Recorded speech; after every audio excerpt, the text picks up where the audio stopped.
ಬೆಂಗಳೂರು ಫಸ್ಟ್ಗೆ ಮತ್ತೆ ಸ್ವಾಗತ. ಸುವರ್ಣ ನ್ಯೂಸ್ ವೀಕ್ಷಕರಿಗೆ ಇಲ್ಲಿದೆ ಸಂತಸದ ಸುದ್ದಿ. ಇನ್ನು ಮುಂದೆ ನಿಮ್ಮ ಸುವರ್ಣ ನ್ಯೂಸ್ ಚಾನೆಲ್ನಲ್ಲಿ ಪ್ರತಿ ಭಾನುವಾರ ವಿನೂತನ ಧಾರ್ಮಿಕ ಕಾರ್ಯಕ್ರಮ ಪ್ರಸಾರವಾಗಲಿದೆ. ಅದೇ ಗುಡಿಯ ನೋಡಿರಣ್ಣ ಕಾರ್ಯಕ್ರಮ. ತೀರ್ಥಕ್ಷೇತ್ರಗಳ ದರ್ಶನ ಮಾಡಲು ಇಚ್ಛಿಸುವವರು ತುಂಬಾ ಯೋಚಿಸಬೇಕಿಲ್ಲ. ಪ್ರತಿ ಭಾನುವಾರ ಬೆಳಗ್ಗೆ 8:30ಕ್ಕೆ ಪ್ರಸಾರವಾಗಲಿರುವ ಗುಡಿಯ ನೋಡಿರಣ್ಣ ಕಾರ್ಯಕ್ರಮದಲ್ಲಿ ನಾಡಿನ ಹೆಸರಾಂತ ದೇವಾಲಯಗಳನ್ನ ನಿಮಗೆ ಪರಿಚಯಿಸುತ್ತೇವೆ. ತೀರ್ಥಕ್ಷೇತ್ರ ಪ್ರಯಾಣಕ್ಕೆ ಬೇಕಾದ ಸಕಲ ಮಾಹಿತಿಯನ್ನ ಈ ಕಾರ್ಯಕ್ರಮದಲ್ಲಿ ನೀಡಲಾಗುತ್ತೆ. ನಾಳೆ ಬೆಳಗ್ಗೆ ಚಿಕ್ಕಮಗಳೂರು ಜಿಲ್ಲೆಯ ಶೃಂಗೇರಿ ಪುಣ್ಯಕ್ಷೇತ್ರದ ಬಗ್ಗೆ ಸಂಪೂರ್ಣ ಮಾಹಿತಿಯನ್ನ ಗುಡಿಯ ನೋಡಿರಣ್ಣ ಕಾರ್ಯಕ್ರಮದಲ್ಲಿ ನೋಡಿ ಆನಂದಿಸಿ. ನಿಮ್ಮ ನೆಚ್ಚಿನ ಸುವರ್ಣ ನ್ಯೂಸ್ ವಿನೂತನವಾದಂತಹ ಕಾರ್ಯಕ್ರಮವೊಂದನ್ನು ಹೊರತರ್ತಾ ಇದೆ.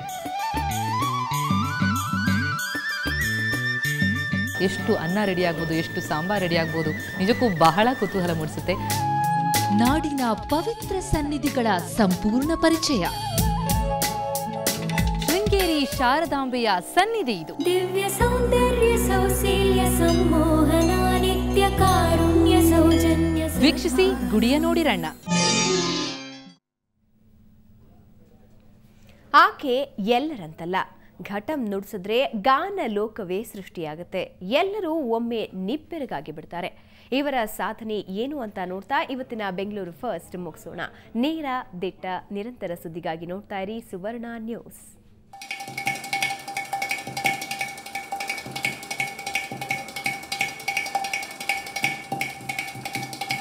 ಒಂದಲ್ಲ ಎರಡಲ್ಲ, ಏಕಕಾಲದಲ್ಲಿ 6 ಘಟಂಗಳ ನಿನಾದ, ಅದರಿಂದ ಹೊರಹೊಮ್ಮುವ ಇಂಪಾದ ಶಬ್ದ. ಆಹಾ, ಸಂಗೀತ ಲೋಕವೇ ಧರೆಗಿಳಿದ ಅನುಭವ.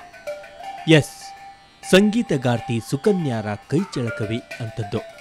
ಇವರು ಘಟಂ ಮೇಲೆ ಕೈಯಾಡಿಸಿದ್ರೆ ಸಾಕು, ಹೊರಹೊಮ್ಮುವ ಇಂಪಾದ ನಾದ ಎಂಥವರನ್ನು ಸೆಳೆದುಕೊಳ್ಳುತ್ತೆ.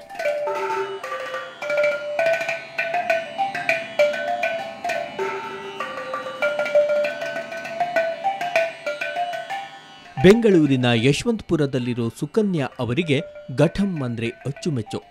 ಇವರ ಮನೆಗೆ ಬಂದ್ರೆ ಸಾಕು, ಈ ವಾದ್ಯವೇ ನಿಮ್ಮನ್ನ ಸ್ವಾಗತಿಸುತ್ತವೆ. 40 ವರ್ಷಗಳಿಂದ ಈ ಕಲೆಗೆ ಅಂಟಿಕೊಂಡ ಇವರು ಸುಮಾರು 80ಕ್ಕೂ ಹೆಚ್ಚಿನ ಘಟಂಗಳನ್ನು ಸಂಗ್ರಹಿಸಿದ್ದಾರೆ.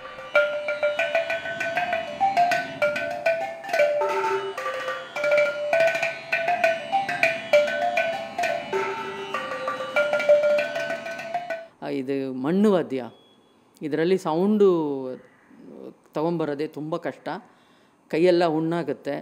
ಯಾಕೆ ಅದೆಲ್ಲ ನೀನು ಮಾಡಬೇಕು ಅಂತ ಆಸೆ ಪಡ್ತಾ ಇದೆಯಾ, ನೀನು ಹೆಂಗಸರು ಬೇರೆ ಅಂತೆಲ್ಲ ಹೇಳಿಬಿಟ್ರು. ಅವರು ಆ ಥರ ಹೇಳಿದ ಮೇಲೆ ಹೆಂಗಸ್ರಿಗೆ ಆಗಲ್ವಾ ಅಂತ ಒಂದು ಕ್ವಶನ್ ನನ್ನ ಮನಸ್ಸಲ್ಲಿ ಬಂತು. ಯಾಕೆ ನಾವು ಇದು ಹೆಂಗಸ್ರಿಗೂ ಮಾಡೋಕ್ಕೆ ಸಾಧ್ಯ ಅಂತ ನಾವು ಯಾಕೆ ತೋರಿಸ್ಬಾರ್ದು ಅಂತ ಮನಸ್ಸಲ್ಲಿ ಒಂದಿತ್ತು. ಪ್ರಾಚೀನ ಕಲೆಯನ್ನ ಸುಲಭವಾಗಿ ಅರಗಿಸಿಕೊಂಡ ಸುಕನ್ಯಾ ಮಹಿಳೆಯರಿಗೆ ಅಸಾಧ್ಯವಾದುದು ಯಾವುದೂ ಇಲ್ಲ ಎಂಬುದನ್ನು ತೋರಿಸಿಕೊಟ್ಟಿದ್ದಾರೆ.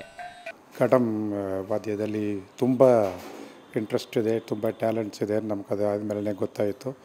ಅದು ನೋಡಿಬಿಟ್ಟು ನಾವು ಅದು ಡೆವಲಪ್ ಮಾಡಬೇಕು ಅಂತ ಒಂದು ಇದು ಇಟ್ಕೊಂಡು ನಾನೆಲ್ಲ ಸಪೋರ್ಟ್ ಮಾಡಿ ತುಂಬ ಫ್ಯಾಮಿಲಿ ಇದೆಲ್ಲ ನಾನೇ ನೋಡ್ಕೊಳ್ತಾ ಇದ್ದೆ. ಒಟ್ನಲ್ಲಿ ಪುರಾತನ ಪ್ರಸಿದ್ಧ ಕಲೆಯೊಂದನ್ನು ಉಳಿಸುವ ಜೊತೆಗೆ ಘಟಂ ಲೋಕದಲ್ಲಿ ಹೊಸ ಸಾಧನೆಯೊಂದನ್ನು ಮಾಡಿದ ಹೆಗ್ಗಳಿಕೆ ಸುಕನ್ಯಾರದ್ದು.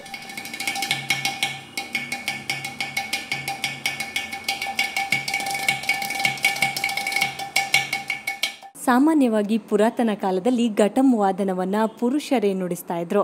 ಆದರೆ ಒಂದು ಘಟಂ ವಾದನವನ್ನು ನುಡಿಸೋದು ಬಹಳಷ್ಟು ಕಷ್ಟಕರ. ಇದೀಗ ಸುಕನ್ಯಾ ಅನ್ನೋರು ಸರಾಸರಿ 6 ಘಟಂ ವಾದನಗಳನ್ನು ಒಂದೇ ಬಾರಿಗೆ ನುಡಿಸಿ ಭಾರತದ ಪ್ರಥಮ ಘಟಂ ವಾದಕಿ ಅನ್ನೋ ಹೆಗ್ಗಳಿಕೆಗೆ ಪಾತ್ರವಾಗಿದ್ದಾರೆ. ನಿಜಕ್ಕೂ ಇವರ ಕಾರ್ಯ ಶ್ಲಾಘನೀಯ. ಬೆಂಗಳೂರಿನಿಂದ ಕ್ಯಾಮ್ರಾಮನ್ ರೇಣುಕಾ ಪ್ರಸಾದ್ ಜೊತೆ ಅಂಜನ್ ಗೀತಾ, ಸುವರ್ಣ ನ್ಯೂಸ್.